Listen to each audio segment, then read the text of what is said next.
All right, Brandon, I think we've teased them long enough. What are you doing for the hot read next week? Yeah, all those overs today. So what can we do? We're going under. Multiple unders. We're going to start and end the week with some unders. So let's go to Thursday night. Falcons at Bucks. I teased this a little bit. Give me the under 44.5 at DraftKings. So ugly game, different ugly than Monday. Monday is ugly, but let's watch. Thursday is ugly, but make other plans and just hope nothing happens. Both teams ugly losses on Sunday. Kirk is struggling. Atlanta's lost 7 of 8. Their season's done. We talked about Baker, second to last EPA since week 7. Their offense feels lost right now. I think both defenses are the better half of the team right now, which frankly says a lot more about where the teams are at than it does about the defenses. But Bucks run defense is the better part. That's good against the Falcons. Falcons pass defense is their better part. That's good against the Buccaneers.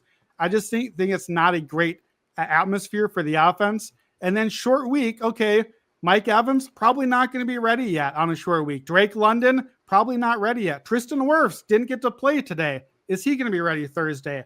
I don't know, but short week puts those guys in doubt. That's more offensive guys as well. And I mentioned this with the Bucks. Their field just got ripped apart by the rain. Like, that field is a mess right now, and it's sloppy conditions. That only helps the under to me. If you have this kind of ugly, gross field that's not going to be ready to play in 4 days from now, that can only help our cause.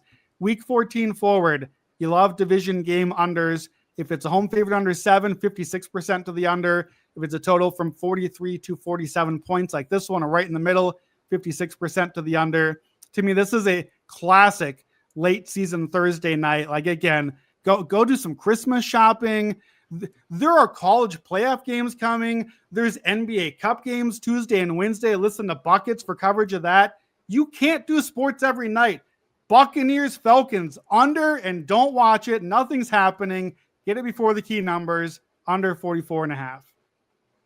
Yeah, I like that as well. I think the fact it's also outdoors versus in Atlanta is a bit of an advantage, and I like the total in that game as well. And you made some great points. All the injuries, short week, Falcons eliminated. And also the Falcons defense better than it had been. Like, their sacks are basically double what they were last year. Like, they're a different team. So, and I mean, we talked about Baker, so something's got to change there, but maybe it doesn't. Maybe not. All right. So that was the start of the week. Let's end the week all the way to Monday night. Another under. Dolphins at Steelers, under 44.5. Both defenses, I think, still trending up. Pittsburgh's we'll see after today, but their offense still hasn't been great despite the Baltimore game. Remember, Rodgers dead last in EPA per play among all quarterbacks since week 9. Still not looking good. Miami's defense has been quite good. They were good again today. The Jets' only touchdown came on a punt return. Miami's been number 1 against the run. That's good against Arthur Smith offense. That means it's all on Aaron Rodgers and, frankly, all on DK Metcalf. And he can't quite do everything.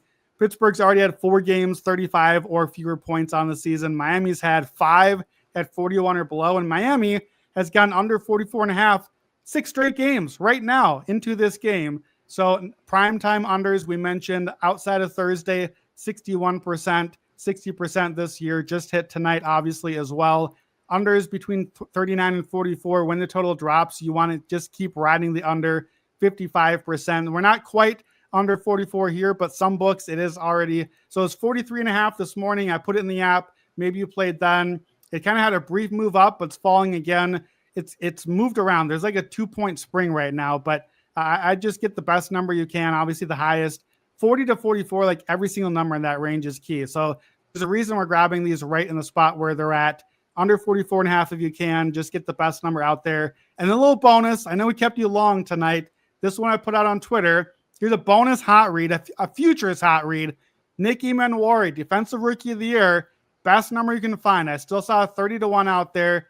My dude from Seattle today alone had a sack and an interception and a blocked field goal. Have you seen the Defensive Rookie of the Year class? That's it. You win Defensive Rookie of the Year from one game alone. Like, there's no competition out here. If this name sounds familiar, it should. We had him in our first extra point like 6 weeks ago, 60 to 1. I'm betting again. I already bet it again.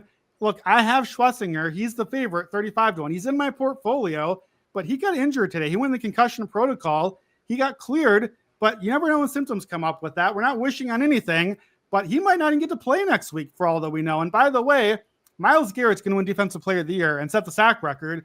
Do we really want to give the Browns defense 2 big awards? How about give Seattle's defense something? Seattle deserves an award.